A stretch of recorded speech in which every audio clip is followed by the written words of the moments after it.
Welcome to Rewrite the Mother Code, the show where we can explore our inner mothers to actualize our greatest selves. Through interviews with incredible guests, live coaching sessions, and my own experiences, we're going to dive deep into embracing feminine values and reparenting ourselves. So be prepared to show up, hold space, and be mothered in a way that you never have before, but have always needed. It's time to rewrite the mother code.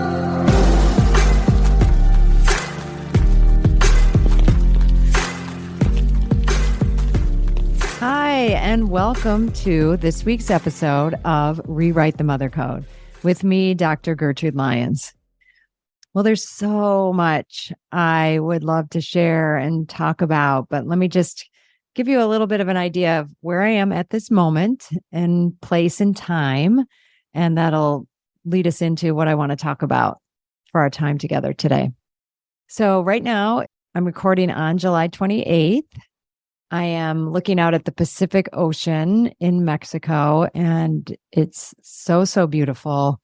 Every time I'm here, there's a way I feel so at home, and it just pulls me in. It did take a bit of time to get settled because it's summer, and summer means it's quite humid and hot here. So I felt like I was acclimating to a whole different atmosphere, which I think we can take note of.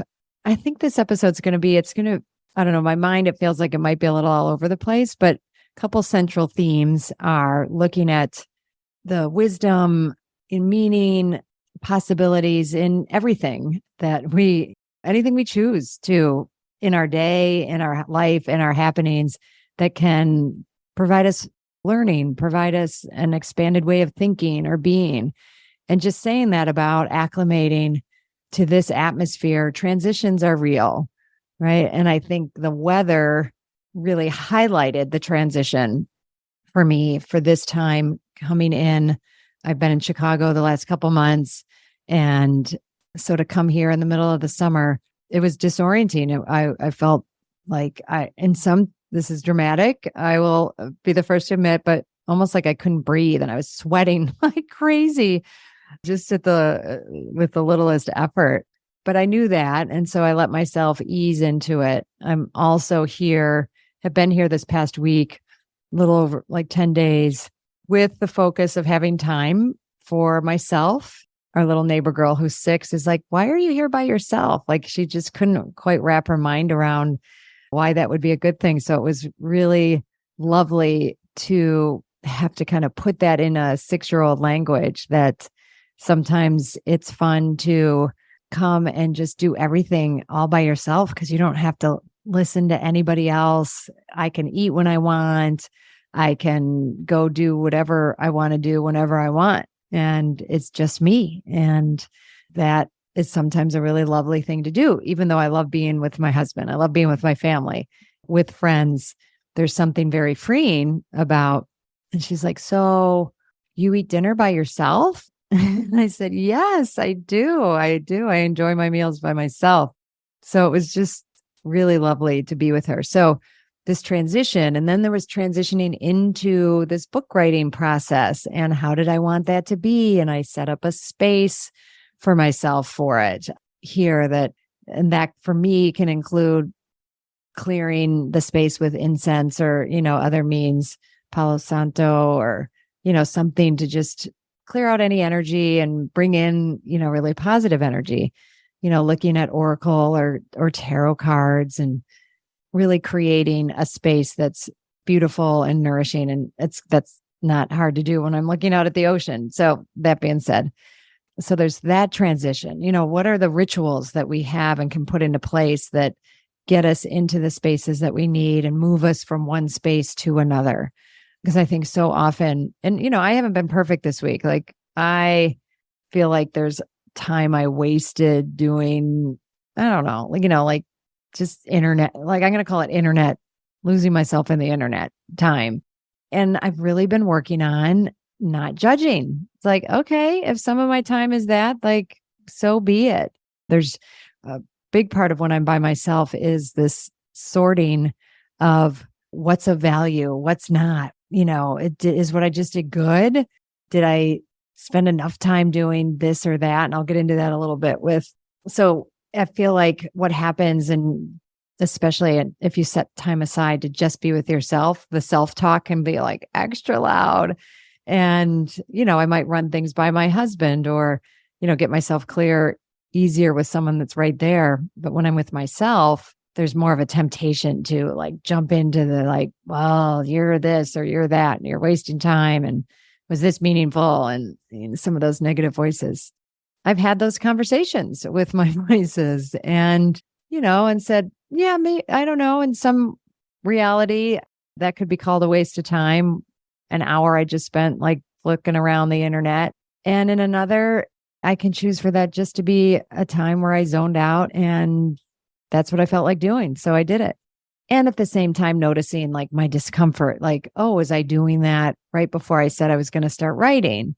Or, right before I was going to sit and kind of be with something that was going to be a little more challenging, like getting ready to do this podcast. I had a million distractions and I'm getting ready to fly out today. And so the list was long of things that I should do before I sit down and do this. So just knowing and realizing that's discomfort of certain things where we're going to move into being more with ourselves, and how the temptations and tendencies to distract are big, and then not to beat ourselves up when we do them.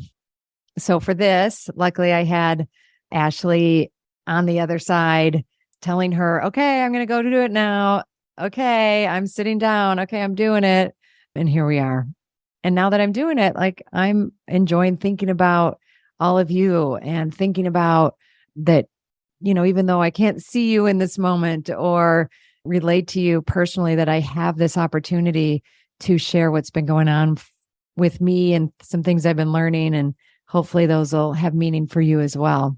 Yeah. So I mentioned the part about being down here for book writing. So this was my first of what will be, monthly, and who knows, toward the end, it might be more than that. Each month, taking a week where I really set aside a big chunk of that week to be able to focus on writing. And, historically, my writing has been more around, I haven't just written something that I want to write. Okay, let me put it that way. I wrote a dissertation. I wrote a lot during graduate school. And even though I was putting myself into that writing and my experience, I was still following a structure. I was answering questions. I was getting the assignment done. This writing of this book is a self-creation, and I feel kind of moved like talking about it. Like there's some of what I focused on topic-wise this week was around the analogy, the metaphor of this process with mothering, with conceiving, creating, giving birth to this book.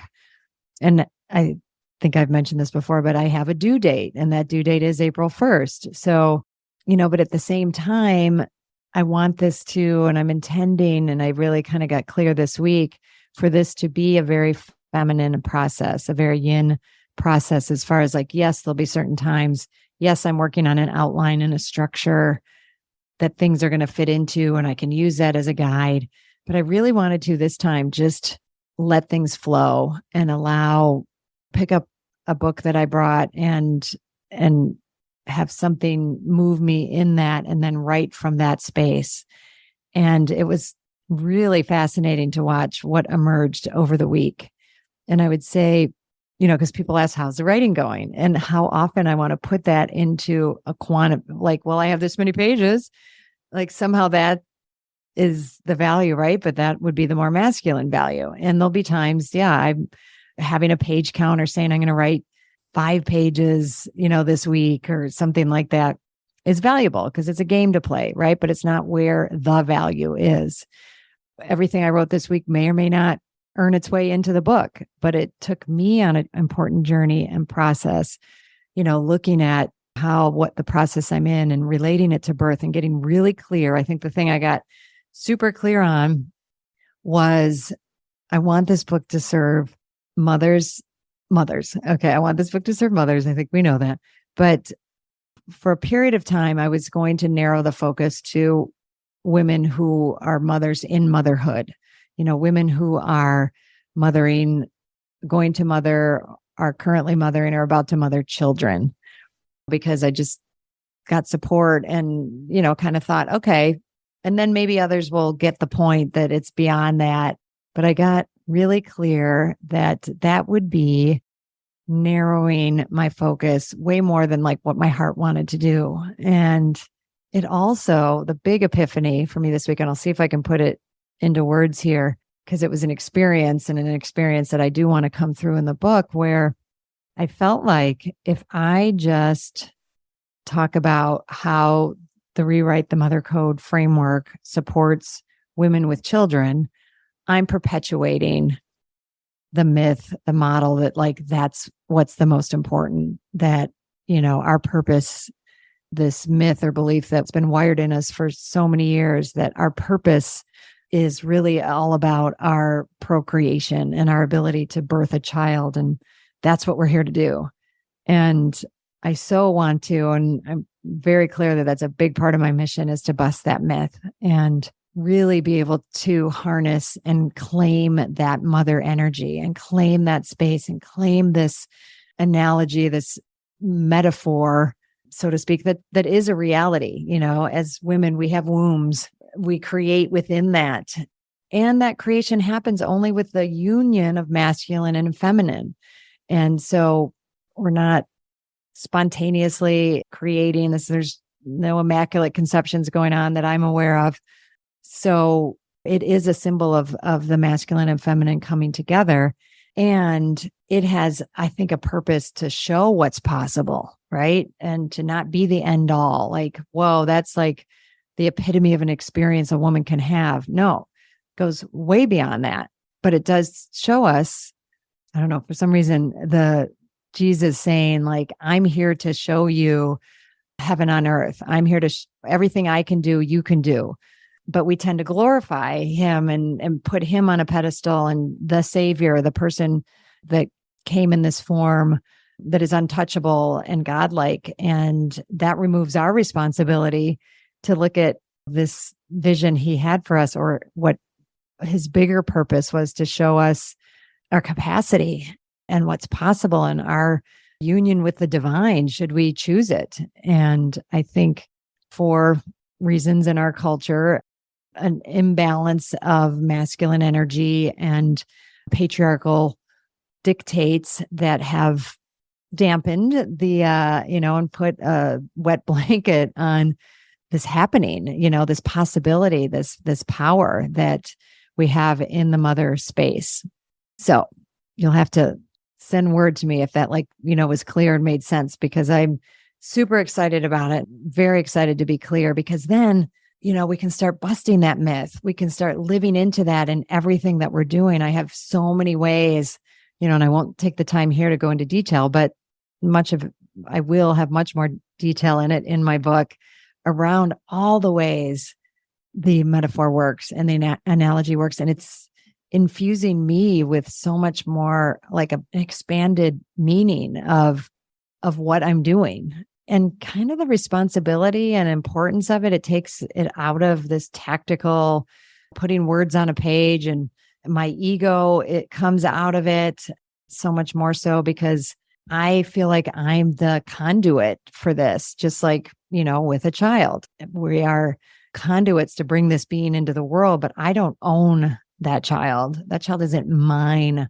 so to speak. But I have agreed to do a job, and I have agreed, and I'm in partnership with that being to bring it into the world so that it can do its job and be its own being. But for a period of time, it's mine to take the responsibility and birth it and raise it until it has a life of its own. So that's very much the space that I've been in, and it has emerged and flowed. And there's other aspects of it. I'd love to share all of it, but I won't. Got to wait for the book, but I'll be speaking into it more and more for sure. But that leads to, and this may seem like a big leap, but honestly, like one of the intentions I wanted to talk about in this podcast is a Celtic holiday that's coming up in less than a week, on August 1st. And it's called Lughnasadh. I am afraid I'm butchering that now. I looked up how to pronounce it, but I think I'm pretty close with Lughnasadh. It is a festival marking the beginning of the harvest season. So let's tie that. Okay, well, that sounds like a big leap. Gertrude, what the heck are you talking about? Like we just went from analogy of your book and birth, but it does tie to transitions, right? And so, I just spoke about the transition of being here and into my writing and having a lot of compassion for myself, but setting up space for those transitions. And I think I want to name this holiday for two reasons. It's coming up. It's in August, and this will be released in August, but unfortunately after the holiday. But it's a season, right? Just like Christmas is a day, but Christmas is a season. So Lughnasadh is a season, and this marking the beginning of harvest season and our transition, just, we're at the beginning of it. And this is us starting to look towards, but not lose ourselves in the future, but still be here now, because it's also, dedicated to the sun god. Hi, I'm so excited to share with you my 2024 Spring Equinox Self-Mothering Retreat that's happening this March 2024. And I would love for you not only to consider it, but to attend.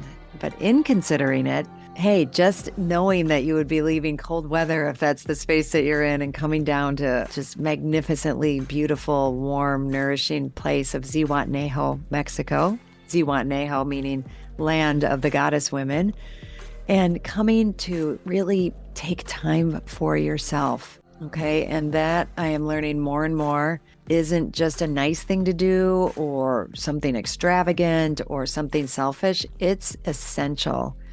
And I really want you to take it seriously, to consider, just think about what would it take for me to go. It's a 5.5-day retreat, getting from where you are, getting there, landing there, and then being in a space that is all about you. It's all about nourishing you. It's all about tuning into you, using everything around us, the nature, the food, the beautiful people, the rituals, ceremonies.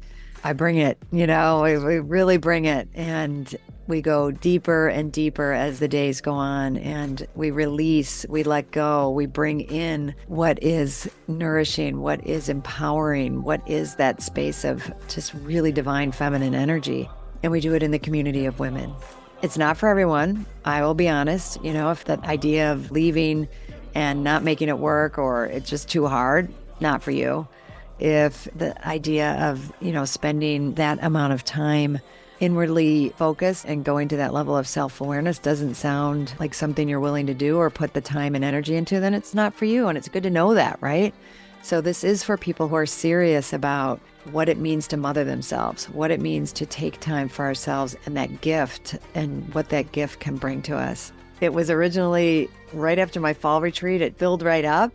But now some people, it turns out, are not able to come. So I do have a handful of openings. And if you're listening to this and you're willing to take that step, please reach out to me. We can do a discovery call, or you can put a deposit down. I would love that. And you can do that by going to my website, www.drgertrudeLyons.com. Go to events, and there you go. It'll all be there. There's a beautiful page there for you to explore. I look forward to hearing from you and then seeing you on my spring retreat.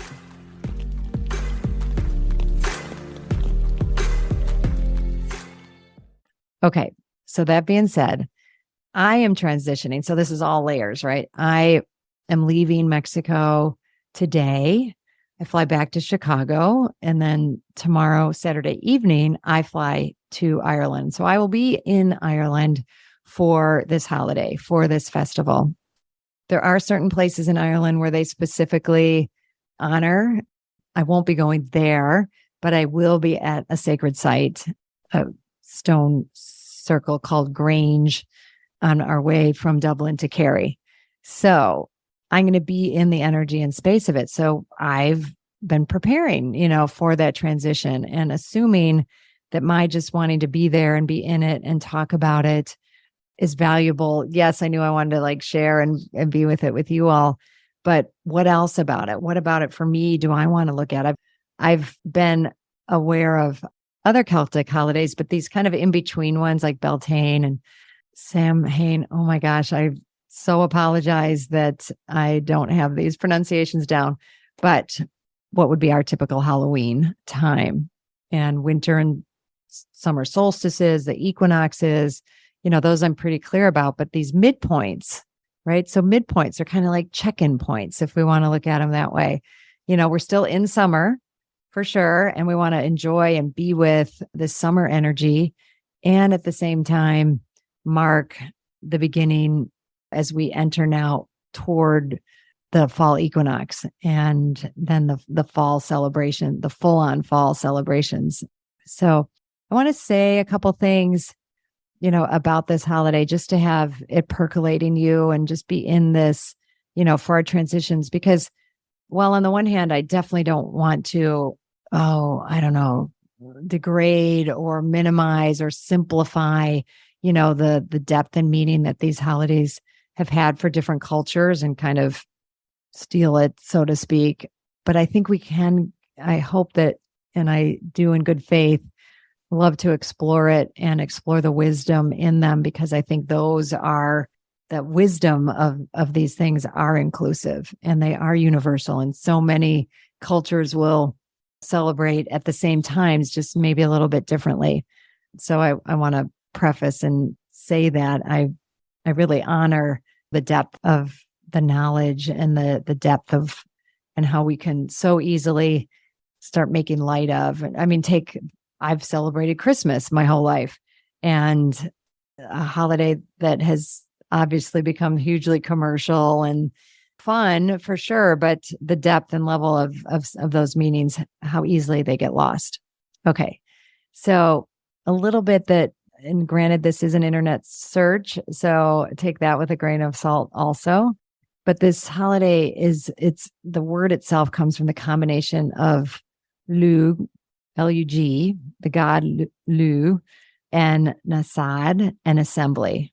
So this Lugh got an assembly in honor of this god in the month of August. And there are a number of layers and levels of possible meaning and where this came from. I want to honor that naming and the language is really important in Celtic cultures, Irish, Scottish, English, and in those. So there are a lot of customs, right? It says there's some that say it started with the god Lugh, like I said, Lugh, as a funeral feast and an athletic competition in commemoration of his mother or foster mother, who is said to have died of exhaustion after clearing the plains of Ireland for agriculture. So this goddess, Taltu, and I might be saying that wrong, may have been an earth goddess who represented the dying vegetation that fed mankind. The funeral games in her honor were called, or had a Onak, I'm not going to try, and were held, each year. And I think in some form are still continuing in County Meath. So these would be attended similar to ancient Greek Olympic Games, including all sorts of ritual athletic and sporting contests, right? But there was one aspect that I want to name about this, and then I want to personalize this for us.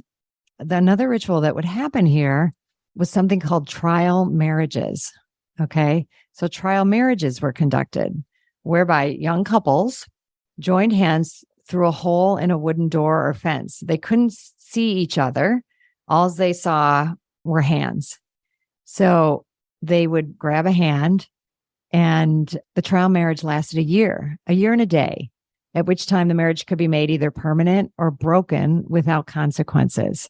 What a cool, interesting, wild concept, right? So I also have read that when Christianity came along, that was going to be a big no-no. So I don't believe it continues to this day in its main form, but I think there are some ways it's, still honored or played with. But I just love thinking about how something like that could actually work, instead of, oh my God, like that's terrible. How could they do that? And how did they work that? But a trial marriage, not based on, looks or aesthetics or anything, just the sight of a hand, I think is pretty remarkable. So there's other things like the cutting of the first corn, which would be offerings. Of course, there were bonfires and so many beautiful ways this was celebrated.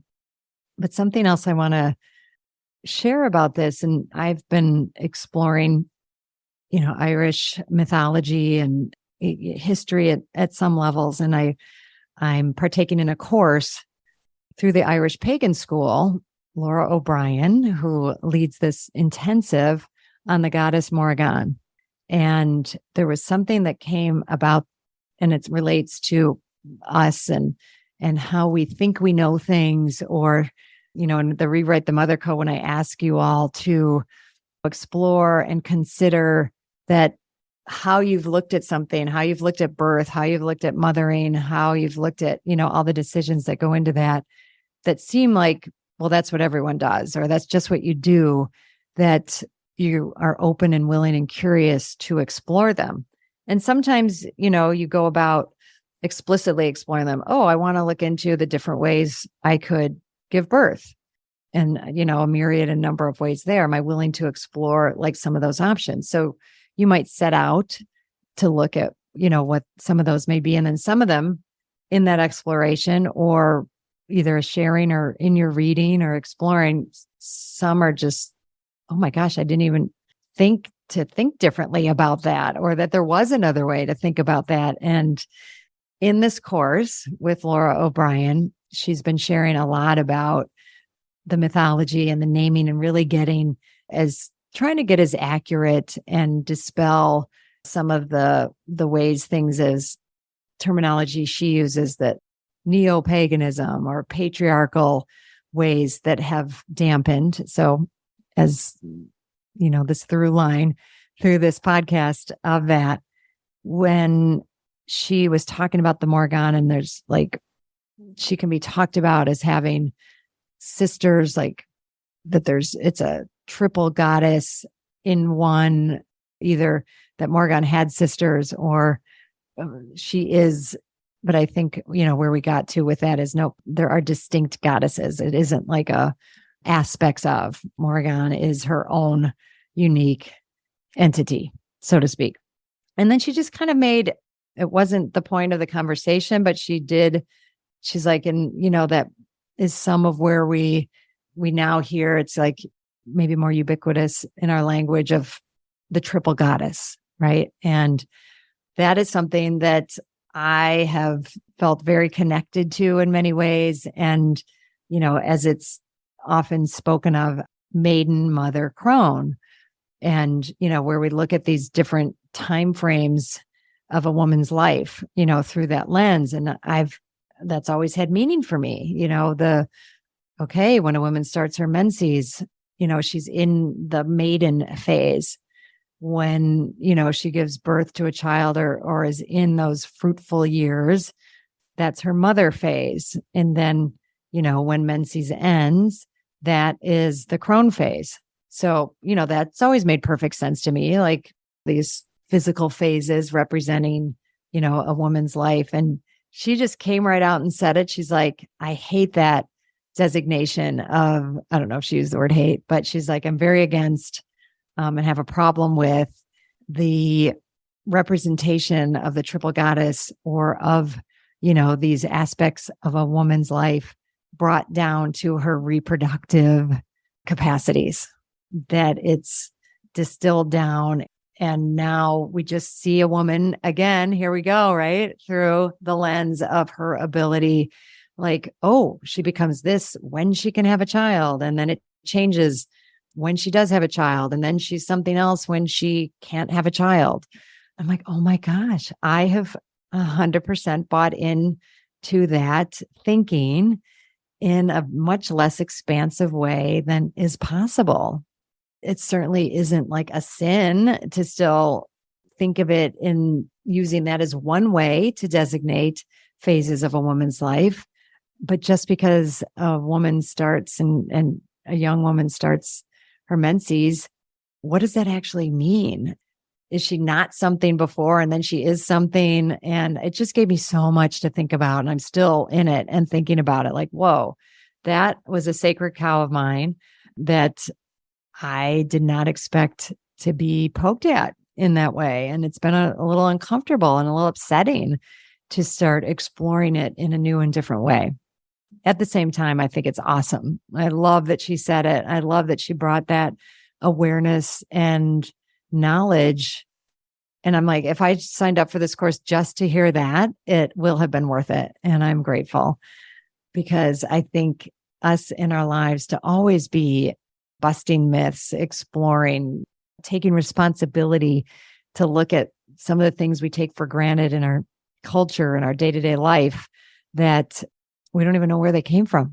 We don't know how did that ritual ever even start. So, wow. Okay. This has been a journey. And so often I kind of have an idea of what I want to talk about. I'm like, oh my God, this is probably going to be like a 10-minute recording. And then there I go. And here now we've been traveling together for 30 minutes, but I love it. I love being with you.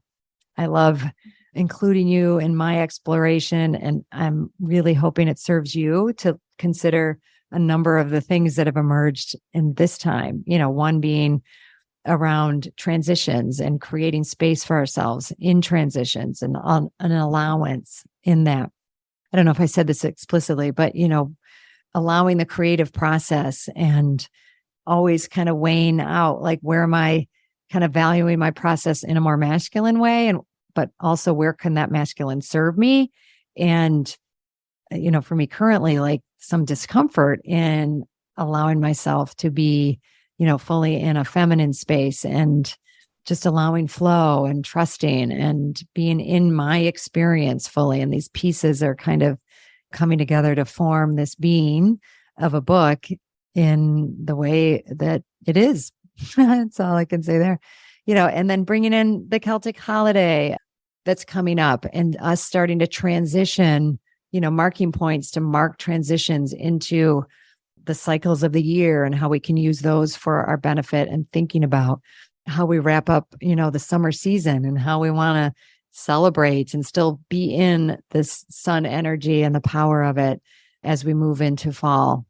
And then, being willing to break sacred cows and being willing to poke at and be curious about the origins of some of our ways of being and our ways that we think and how we think. And that's it. So as always, I love to hear from you. I love to hear when something strikes you, and you can do that by either sharing with me on social media at Dr. Gertrude Lyons on Instagram, Dr. Gertrude Lyons on LinkedIn. You can message me both of those places through my website, drgertrudelyons.com. And that's always Dr. Gertrude, GERTRUDE, Lyons, LYONS.com. Sign up for my newsletter.